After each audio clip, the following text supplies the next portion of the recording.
পুঁই মেটলি ভিটামিন ও ফাইবার সমৃদ্ধ একটি খাবার। এতে রয়েছে ভিটামিন এ, ভিটামিন সি।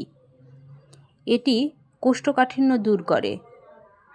উচ্চ ফাইবার থাকার কারণে এটি হজম শক্তি বাড়ায় এবং ডায়াবেটিস রোগীদের জন্যও খুব ভালো খাবার। এটি পাকস্থলীর ক্যান্সার প্রতিরোধ করে, ব্লাড প্রেশার নিয়ন্ত্রণে সাহায্য করে, আয়রন ও জিঙ্কের ঘাটতি পূরণ করে।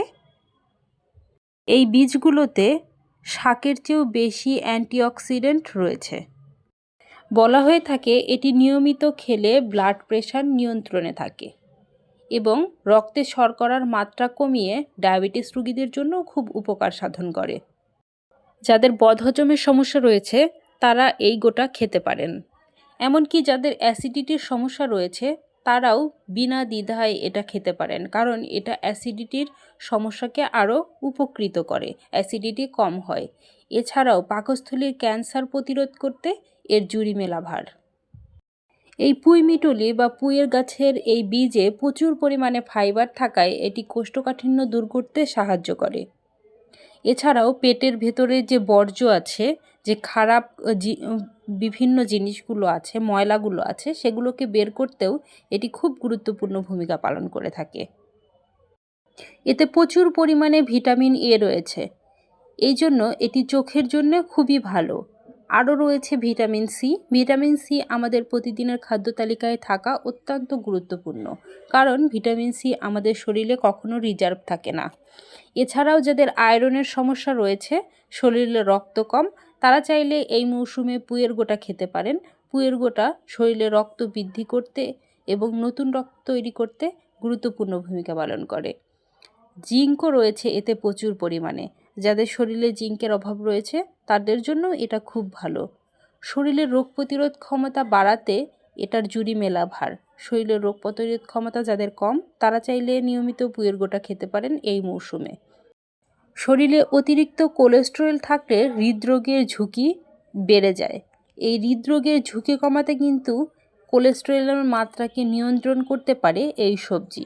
যেহেতু এই সবজি বছরের অন্যান্য সময় পাওয়া যায় না, শুধুমাত্র এই সময়টায় পাওয়া যায়, তাই এই সময় চেষ্টা করবেন বেশি বেশি এই পুঁইয়ের গোটা বা পুঁই মিটলি বা পুঁইয়ের বীজ এটাকে খেতে। এটা কিন্তু শরীরের জন্য অত্যন্ত ভালো। একবার মৌসুম ফুরিয়ে গেলে আর কিন্তু এই সবজি বাজারে নয় কোথাওই খুঁজে পাবেন না। বাচ্চা থেকে বয়স্ক যে কোনো মানুষের জন্যই এটা খুব ভালো খাবার। এত ভালো খাবার হওয়ার পরেও এটা খাওয়ার ব্যাপারে কিছু মানুষের একটু সতর্ক থাকা উচিত। যেমন কারো যদি কিডনিতে পাথর থাকে, তার পুঁইয়ের শাক বা পুঁইয়ের গোটা খাওয়া বুদ্ধিমানের কাজ হবে না, কারণ কিডনিতে পাথর থাকা মানুষের অনেক খাবারই খাদ্য তালিকা থেকে বাদ দিতে হয়। তার মধ্যে একটি হচ্ছে এই পুঁই মিটলি বা পুঁইয়ের গোটা। শিশুদের বেড়ে উঠতে বিভিন্ন রকমের পুষ্টির খুব দরকার হয়। শিশুদের যদি আপনি পুঁই শাকের গোটা খাওয়ান সেটা তাদের জন্য খুবই ভালো হয়, কারণ এতে বলা হয় বাচ্চাদের বুদ্ধি বৃদ্ধি হয়।